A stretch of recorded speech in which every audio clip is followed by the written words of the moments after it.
Fabulous. Okay then. So, hello. Google is, or already has, depending on where you are in their process and when you are seeing this, but they are forcing, and that is the word, forcing everyone to start using two-step verification, which is going to add an extra layer of security to your Google account, but it's also going to add an extra step. And if you've never been through this before, you've never seen it done, it may be a little confusing, but you're going to need to do that before you can access your account in most cases, which we'll talk about. So let's talk about what two-step verification is and what multi-factor authentication is, because those terms get thrown around a lot. Why is Google doing this, and the steps you're going to need to take? Let's get started.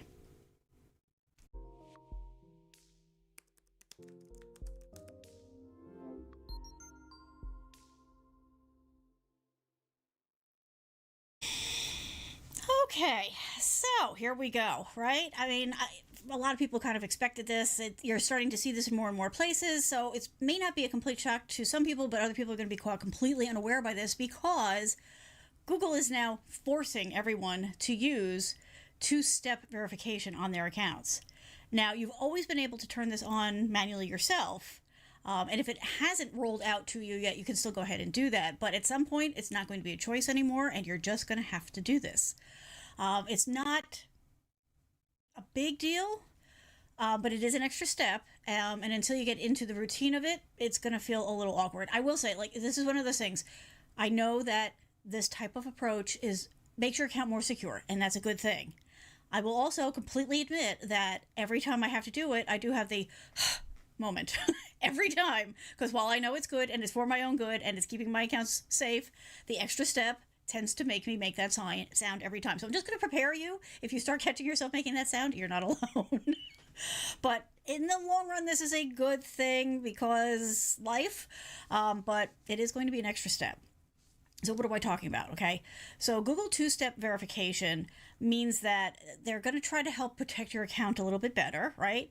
Trying to keep it so that unauthorized people are not accessing your account. Because let's be real, okay? Let's just face reality in this world today. Even if you are following every single best practice for your accounts, right? Your IDs, your passwords are unique and all that kind of stuff. Somewhere along the way, somebody has hacked something and gotten them, and it may be through no fault of your own. Absolutely, through no fault of your own. This has probably happened. All of our information is probably out there.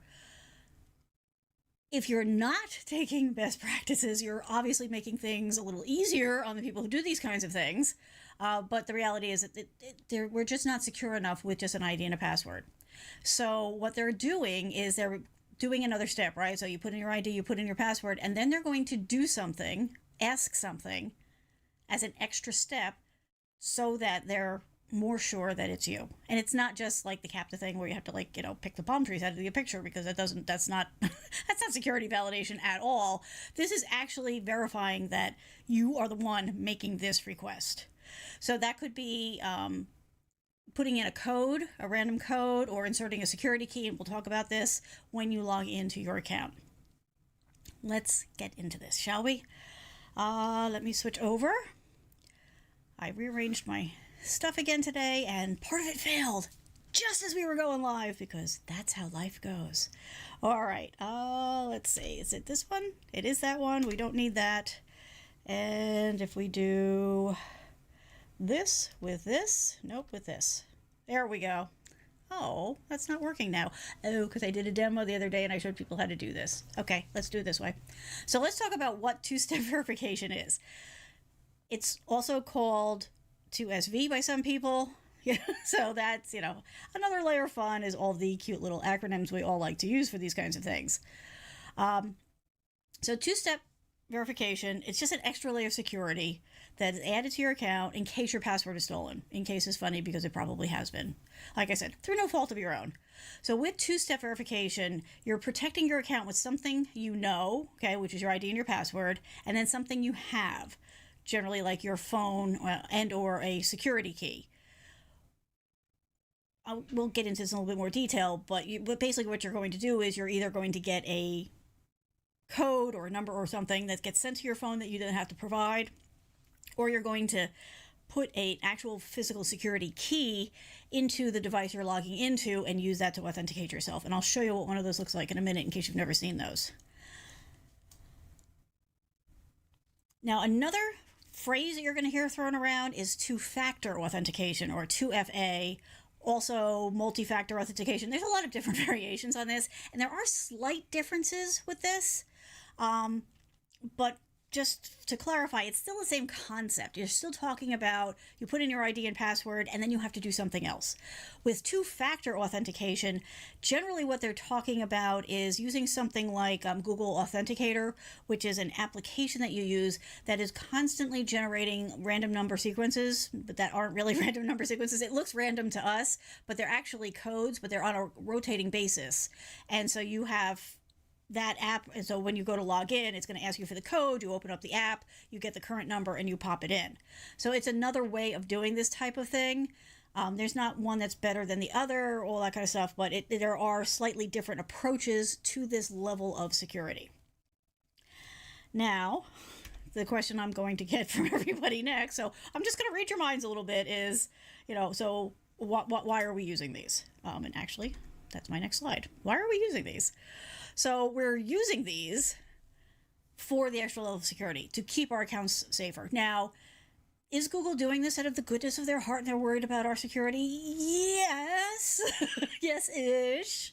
But it's also because it is a huge hassle for them to have to deal with something when somebody gets into your account that isn't supposed to, right? So, yes, okay, they want us to be more secure. It's not completely altruistic because they're also doing this because they're trying to lessen their load from the ill effects of somebody accessing your account who isn't supposed to. So look at it as a win-to-win, right? Because you're going to be more secure, your account's going to be more secure, your data, your photos, everything.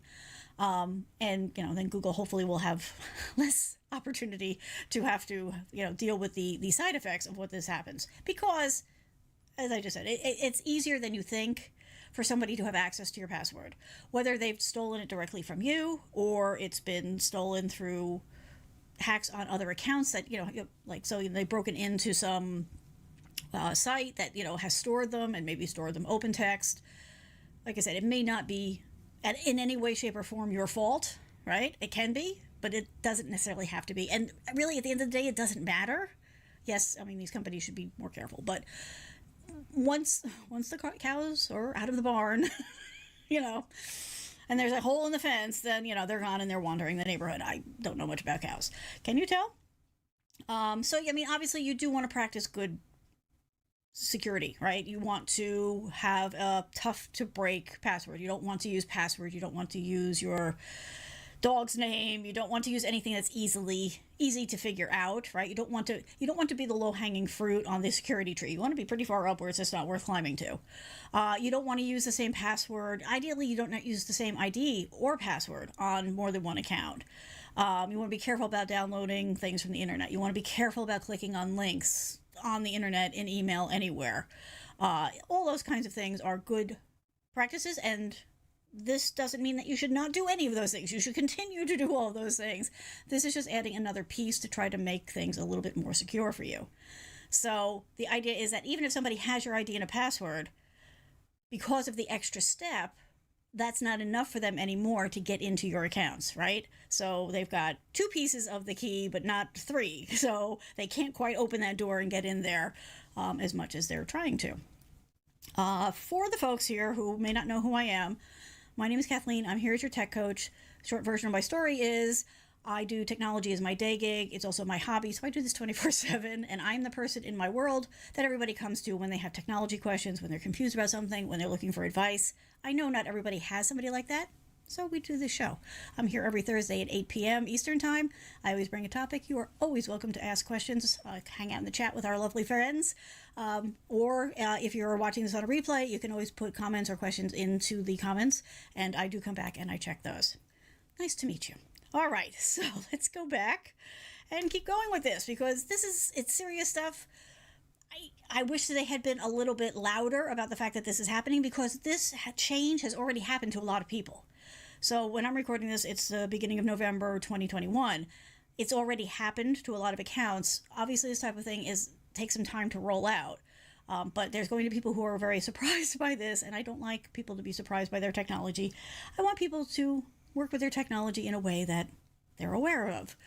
We're going to try to get a little bit ahead of the curve here. I'm going to try to anticipate your questions, but of course, if you have other questions, go ahead and put those in the comments. All right, so who's impacted by this change? Everybody with a Google account. So basically, everybody.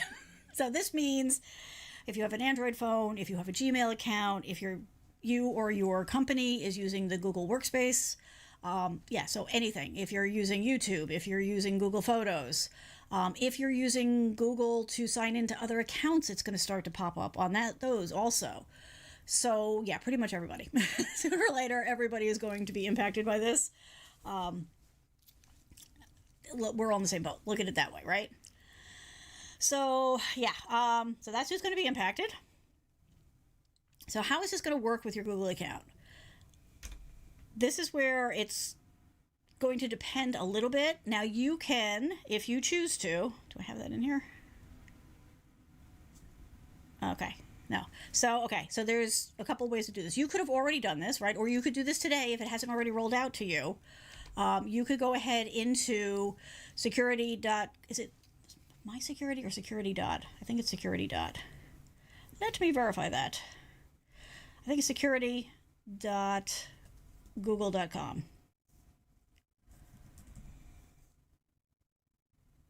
Okay, I lied. It is myaccount.google.com. That will bring you into the security part of your Google account control. And you can go in there and it will walk you through how to set this up manually yourself. And then from that point forward, it will always be in effect, almost always. We'll get into that in a second. If you don't do this, it's going to be done for you by Google in the next few weeks. So even if you don't take the step to trigger this manually, at some point you're going to go to log in and it's going to ask for this extra step, and it may be confusing. And here's the thing, you might as well go in and do it because you don't want it to magically happen to you at the worst possible moment, right? When you desperately need to get a piece of information and you don't have the time to set it up, or you're not on a good internet connection, that's not the time to deal with this. Better to be proactive about it, better to get everything set up, know what you're doing, and be able to move forward with it than to have to deal with chaos at a bad moment. So let's just go ahead and do it and get it over with. And I will put this other link in. I put the links for the explanation behind this and the information from Google. Of course, those links are in the description. After I'm done recording this, I'll add the myaccount.google.com one because I should have thought of that already. So what's going to happen is after you put in your ID and your password, you're going to need to complete a second step. And in most cases, most of us are going to rely on our phone for that. So what will happen is in a few seconds, you'll get a notification. You'll get basically a text from Google saying, here's your code. Or, and this is the more likely scenario, it kind of depends on where you live because there's technical and legal issues around it. But for most of us, what will happen is in a couple of seconds, your phone is going to say, hey, we're getting a request to access your account. Is this you? And if it is, you'll say yes. And if it's not, you'll say no. If you say no, then whoever's trying to get in will not be able to get in. If you say yes, then you or whoever will be able to get into the account. That is the least friction-filled approach, but you do need to be careful. Like you need to take that second to go, did I just try to get into something? Because you don't want to inadvertently open the door for somebody that you didn't mean to. So you're going to get this notification. My concern with this is that it's a running joke in my industry. So I design software applications. Back in the days of DOS, right? When you went to delete a file, the operating system would say, are you sure? And everybody would say yes. And then they would have the oh shit moment the second they hit that button, right? Because it came up so often that people were like, yes, and just hit the button. And then they realized, oh, wait, no, that wasn't what I meant. And it was too late. So that's my concern with this, is that this is going to start popping up and people are going to hit yes without thinking through and go, well, wait, I didn't just try to do something, and they're going to inadvertently let somebody in. But we'll see how it goes. But that is my concern. Like I said, you can go ahead and set this up now, or it's going to happen for you. This has actually been coming for quite a few months. They have been talking about it. I just don't think they've been talking about it loud enough. So that's why we're doing this, because I like people to be aware of what's coming. It is going to make life a little bit more complicated. There's no two ways about it. That's what's going to happen. All right, so there we go. So let me show you these things that I was just talking about. So, like I said, there's basically two ways to do it. One is you're going to get a notification on your phone, and one is maybe using a security key. If you are on another site, so let's just take this a little bit bigger. So Google's going to do the two-step. Okay, two-step being step one is ID and password. Really, three. ID and password. And then after that gets processed and approved, then it's going to say, did you just ask to do this? And ask you to verify it on your phone. Of course, that means you need to have your phone handy, which we'll talk about in a minute. If you're doing the other type, if you're doing the two-factor, which some other sites are going to prefer that you use, then you're going to need to use something like one of these. Let me show you what I'm talking about. So this is a key. These are the Titan keys. So this is a physical thing that you carry. You see the little hole at the top? That's because, you're probably going to put this on your key ring or something. And this is something that you would actually insert into your computer or your mobile device or whatever as the means of verification, right? And you can get these. This is actually from the Google store, but you can get these from other places. This is an idea that has been kicking around. You've seen it in different, people in the IT business have seen it in different incarnations before. But this is another thing that you're starting to see. There's a higher irritation factor. There's the, okay, I lost it, I can't find it, I stepped on it and I broke it. There's a lot of other concerns and issues around it, but it is a nice, secure way, kind of like, the key to your house or something, to verify that it's you. So that is one way. Another way to do this kind of thing is using something like the Google Authenticator. Now, there's other ones out there, but the idea is with this is that you have this app running on your device, and let me just show you what it looks like a little bit here. Come on. And what you do is once you get it all set up, no, not that far. Let's make that a little bit bigger because that's a little hard to see. But basically, then you get this app, okay, and there's there's the dark mode and the light mode version of it here. But you would put one in for every application that you use. So, for example, I use it, with things like Discord, some other business accounts, that kind of thing. And so that number that you see there, right? So these numbers here in the blue, these numbers keep changing. So when I go to log in, I get, I put in the ID and a password, and then it says, okay, put in your Authenticator number. I open this app, I get the current number, and I put that in, and it validates me, and then I get in. So that's another way to go about this. Google is not, because they're forcing everybody to do this, they didn't go this route, because then people were like, well, you're forcing me to put my, that application on my phone, and I don't want it. So that's why they're going with the, hey, it looks like you're trying to sign in, is this you approach, rather than this kind of thing. I personally think that this is a little bit more secure. You can also have this on different devices. So if your phone is dead, maybe you can fire up your Chromebook or something. So it does give you more options, but I understand why they did not do this. It's just unfortunate because, and I understand it from a business standpoint, it's a smart move. If you're forcing somebody to do something, then you don't want to add to the complexity. You don't want to add to the aggravation and friction by making them having to load another app as well. So I think that's why they did it. Of course, I have no insight into this. They're not contacting me and getting my opinion on this, although I am available if they want contract consulting. But that's basically it. That's what you're going to do is, one way or another, they're asking you to validate that it is you trying to access whichever account this is. Now, well, before we go there, I do want to just point out to you that I have made, especially because of, not that one, this one. Not that one, this one. There we go. We're in the season, right, where everybody is overwhelmed and you're trying to come up with content ideas and all that. I know everybody's stressed. I ran into this last year myself. You just run into that blank wall. You're trying to write a blog post. You're trying to write a social post. You're trying to, throw a tweet out there. Make your life easy, okay? I made this list for myself. I shared it with some friends. They really liked it. So now I'm making it available to all of you, my friends, for free. Go to yourtechcoach.net/content ideas, no spaces. You just need to give me your email address so I can mail you. It's a PDF document. It's 130 content topic ideas.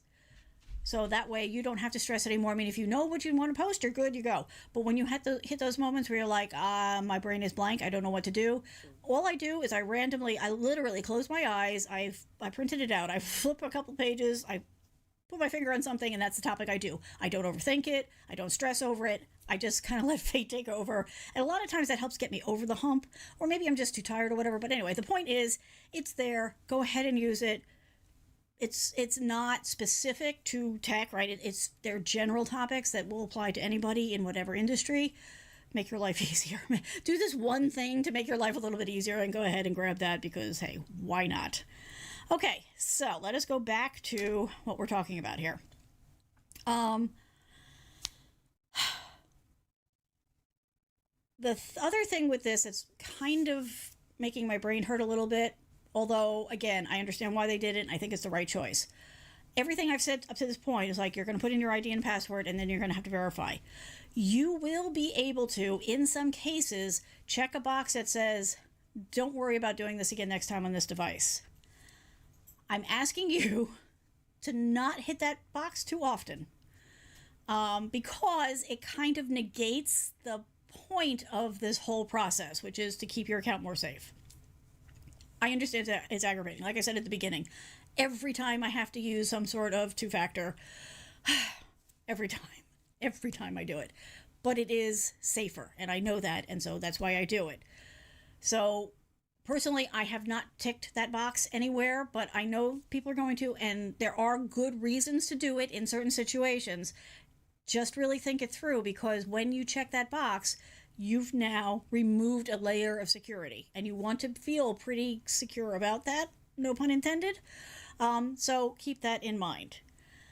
The other thing that I know is going to pop up for people, if not immediately, but at some point, either when they're thinking about this or after this goes live, is I didn't get the notification. I don't have an internet connection. Something's not working, but I still need to get into my account. Now, most of these things are online, so if you don't have an internet connection, it's probably sort of a catch-22 on that. Could be that your cell service is not good there, but your Wi-Fi is, and your phone is not connected to their Wi-Fi. Like, there's other scenarios where you might be able to get into the app, but maybe you're not getting that verification step taken care of. There is a Plan B backup kind of a thing, and that is when you set this up, or when it's set up for you, you can go in, and there is it when you go into the myaccount.google.com. There's a place where you can get the backup codes, and that's a series. I think it's 10 or a dozen different codes. I think they're all one-time use. I believe they are all one-time use that you can keep handy, so that you can get in if the other process isn't working. So do make sure that you get those codes, that you put them someplace safe, and that you have at least one of those codes available to you when you're out and about, so that you don't run into this kind of a problem. That said, don't tape it to your phone, don't tape it to your computer, don't make it your screensaver. Be smart about it. Treat it like your house key, your bank card, that type of thing. Because it is, again, another way for people to access stuff that maybe you don't want them to have access to. So, yes, they've thought about that. Yes, this has been proven to work. Like, this whole thing may feel new to you, but it's actually been floating around out there for quite a long time. Many of us have been using two-factor or two-step auth in some way, shape, or form for years. Corporations were doing it for a very long time, back in the olden days. When you worked for a megacorp, you got certainly kind of looked like a credit card. And it had a little panel on it. Wasn't probably LED even at that point. And it was just numbers that kept changing all the time. So that every time you needed to log in someplace, or if you needed, even sometimes some places use it for like doorway access, you had to punch in that code every single time. Now, of course, that did come with those problems, right? People lost them, people broke them, the battery would die, not always at the most convenient moment. But this may feel very new to people, and I know that new stuff tends to be a little more uncomfortable for folks, but I can tell you this has been around for decades. It keeps changing and growing and getting better, frankly, but it is a concept that has been around for a while and has been tested. So from that standpoint, you're good, but do make sure that you get that backup and that you have it ready to go in case you ever need it. It's one of those things, better to have it and not need it than to need it and not have it, always and forever. Okay, so that's it. That's what's coming. Either it's happened to you or it's about to happen to you, for you. Words matter to you because you didn't ask for this, right? If you had asked for it, you would have already gone in and activated it. So for everybody who has it, now it's happening to you. For the people who activated it, manually, it's for you. I guess that's the way to look at it. Take the time, go look at the links that are in the description if you want more information. If you haven't run into it yet, go into the security section of your account, turn it on, get it set up, get used to it so that you don't run into it at an inopportune moment and get flustered or not be able to get into your account at the wrong time. Okay? All right, everybody. I hope that this has been helpful. If you have any questions or comments, if you have a topic you want me to cover, you can go ahead and reach out to yourtechcoach.net. There's a form there. Just let me know what your question is. And if you need a fast answer, please, please, please let me know. I got to get back in touch with you so that I can answer it. Otherwise, all I can do is cover it here on the show, which is fine. But if I feel bad when people need a fast answer and I can't reach out to them because I don't know who did it. So yeah, go ahead and go ahead and get this set up. If you have any concerns, if there's anything I can help you with, I am more than willing to try to help you over the hump with this. Like anything else, the first couple of times you do it, it may feel a little strange and awkward. After a while, it'll be fine. But I'm here if you need any help, okay? And like I said, you can always jump into the comments if you're not watching live. You can always do that after the fact, and I do come back and answer those as quickly as I can. All right? I will see you next week. I hope everybody has a great weekend, and bye.